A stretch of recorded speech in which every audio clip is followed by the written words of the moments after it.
பத்திரிகையாளருக்கு என்னுடைய வாழ்த்துக்களை கூற விரும்புகின்றேன். கடந்த 8ஆம் தேதி 9ஆம் தேதி குஜராத் மாநிலத்திலே அகமதாபாத்திலே, குறிப்பாக மகாத்மா காந்தி பிறந்த ஊர், சர்தார் பட்டேல் வாழ்ந்த ஊர் என்று சொல்ல வேண்டும். அதிலே 100 ஆண்டுகள் மகாத்மா காந்தியடிகள் காங்கிரஸ் கட்சியினுடைய தலைவராக தேர்ந்தெடுக்கப்பட்ட விழாவை கொண்டாடினோம். அதே போல் சர்தார் பட்டேல் அவருடைய 150வது ஆண்டு விழாவினை அந்த இடத்துல கொண்டாடினோம்.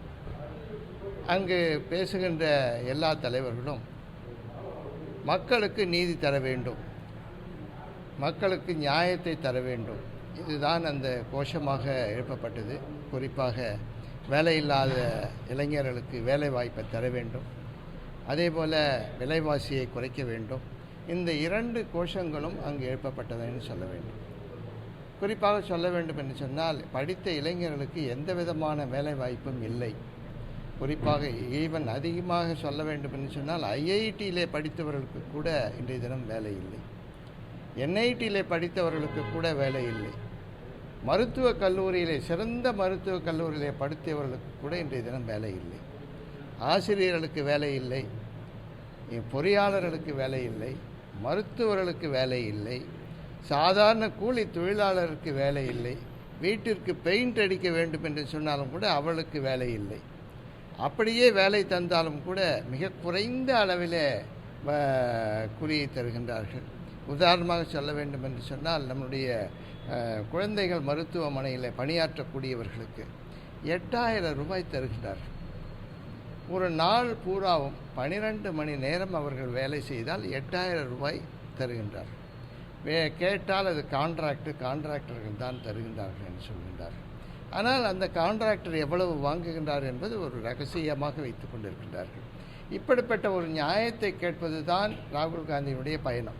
அதுவும் குறிப்பாக அமித்ஷாவுடைய பகுதி, மோடியினுடைய பகுதி, அந்த இடத்திலே நியாயத்தை கேட்க முடியுமா என்பது தான் கேள்வியாக இருந்தது. அந்த இடத்திலே அவர்கள் துணிந்து நின்று உயர்ந்து பேசி தன்னுடைய நியாயத்தை எடுத்து கூறினார்கள். அதுவும் பிற்படுத்தப்பட்ட மக்களுக்கு உண்டான நியாயத்தை வழங்க வேண்டும் என்று கூறினார்கள். இதற்காக அவர்கள் மீது வேண்டுமென்றே இல்லாத பொய் வழக்கை தொடுத்து இன்றைய தினம் அந்த குற்றப்பதிவினை செய்திருக்கின்றார்கள். இது எப்படி இருக்கின்றது என்று சொன்னால், எங்கள் பகுதிக்கு வந்தாலே, எங்களை நினைத்தாலே உங்களுக்கு சிறை என்று சொல்லக்கூடிய நிலைதான் அவர்கள் காட்டியிருக்கின்றார்கள். அது மட்டுமல்ல, உங்களுடைய பதவியை பறிப்போம், உங்களால் முடிந்ததை செய்யுங்கள் என்று சொல்லக்கூடிய நிலைப்பாடு. இன்றைய தினம் உச்சநீதிமன்றத்தில் இருக்கக்கூடிய நீதிபதிகளையே, உச்ச நீதிமன்றத்தினுடைய தலைமை நீதிபதி அவர்களையே மிரட்டக்கூடிய காட்சியை இன்றைய தினம் பார்க்கின்றோம். குறிப்பாக உதவி ஜனாதிபதி அவர்கள், குறிப்பாக சட்டமன்ற அந்த சிறுபான்மை மக்களுடைய தன்மையை காக்கின்றோம் என்று சொல்லிய முன்னாள் சட்டமன்ற உறுப்பினர், பாராளுமன்ற அமைச்சர் அவர்கள் இப்படிப்பட்ட ஒரு உச்சநீதிமன்றத்திற்கே ஒரு அச்சுறுத்தலை தருகின்ற ஒரு காட்சியை பார்த்து கொண்டிருக்கிறோம். இதைத்தான் நேற்றைய முன்தினம் நாங்கள் ஒரு போராட்டத்தை நடத்தினோம். அந்த போராட்டத்திலே நியாயம் கேட்டோம். ராகுல் காந்தி மீது நீங்கள் எதற்கு வழக்கு பதிவு செய்கின்றீர்கள்?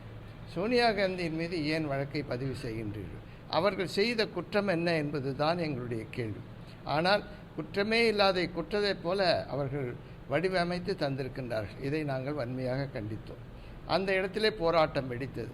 அந்த போராட்டத்தின் மூலமாக எங்களுடைய கோபத்தை நாங்கள் வெளிப்படுத்தினோம்.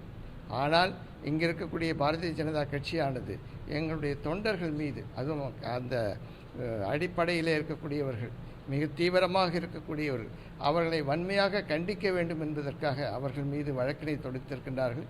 இது ஒரு பொய்யான வழக்கு.